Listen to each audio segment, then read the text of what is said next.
ГСП онлайн. Городские новости сейчас.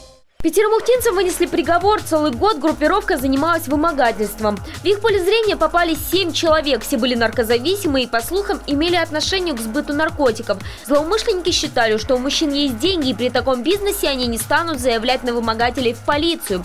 Преступники настойчиво требовали у пострадавших от 100 до 300 тысяч рублей. Если у человека такой суммы не было, забирали его автомобиль. Тех, кто отказывался платить, неоднократно избивали. Одного вывозили в лес, там угрожали ему сломать ноги и оставить в лесу. Также при себе у них имелось оружие, но, конечно, не было у нас изъято в ходе следствия. Но каждый из потерпевших говорил, что угрожали им непосредственно оружием, то есть это пистолетами боевыми, то есть Макаров, МТТ. В одном из случаев банда даже оформила расписку адвоката о передаче автомобиля до полного погашения несуществующего долга.